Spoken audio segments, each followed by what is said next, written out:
Друзья, всем привет! Вы на канале ABC Cooking и с вами я, Наталья Машика. Сегодня готовлю Cottage Cheese Pancakes или творожные оладьи.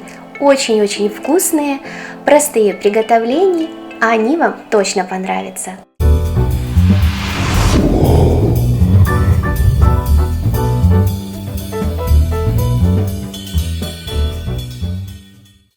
Для приготовления этих панкейкс нам потребуется 4 яйца, 200 граммов творога, можно брать творог абсолютно любой жирности, также 110 граммов овсяных хлопьев. Я беру те овсяные хлопья, которые обычно варят на плите 3-5 минут, но можно брать абсолютно любые, какие есть у вас в наличии.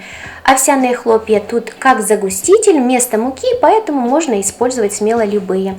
2 столовые ложки сахара, или можно сахар вообще не добавлять, если не хотите, или добавить чуть больше сахара по вашему вкусу. 1 чайная ложка ванильного экстракта, 1 чайная ложка разрыхлителя и пол чайной ложки соли. Давайте приступим. Массу для панкейкс я буду готовить в кухонном комбайне или можно использовать блендер. Овсяные хлопья нужно пропульсировать в течение 4 секунд, то есть сделать 4 пульсации.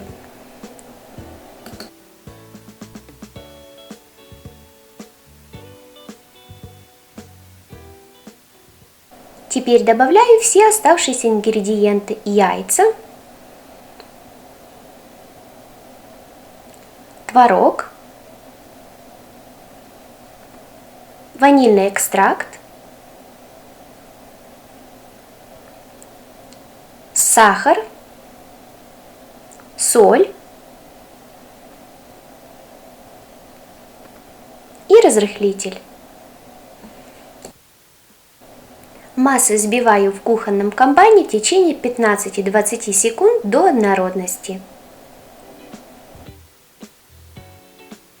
Вот такая вот консистенция теста для панкейкс у меня получилась. Она как густая сметана. В отличие от обычных оладий, эти панкейкс пекут на минимальном количестве растительного масла. Сковороду нужно хорошо нагреть и смазать немного растительным маслом. Естественно, растительное масло должно быть без запаха. Массу для панкейкс выкладываю на сковороду с помощью столовой ложки. Для одного панкейк вам потребуется 2 столовые ложки теста. Выкладываю и затем хорошо разравниваю, формирую панкейк.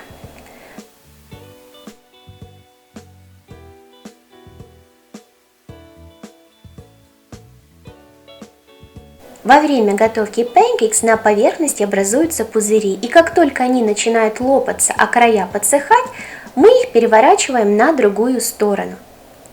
Обязательное условие – печь панкейкс на небольшом огне. И чем больше сахара вы добавляете в тесто, тем темнее будет корочка на панкейкс. Если сахара вообще не добавлять, панкейкс получится намного светлее.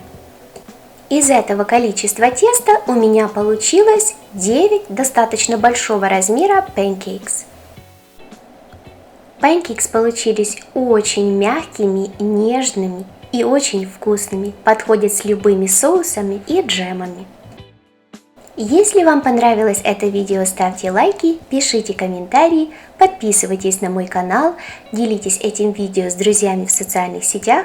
Ну а я желаю вам приятного аппетита и хорошего настроения. До новых видео, всем пока-пока!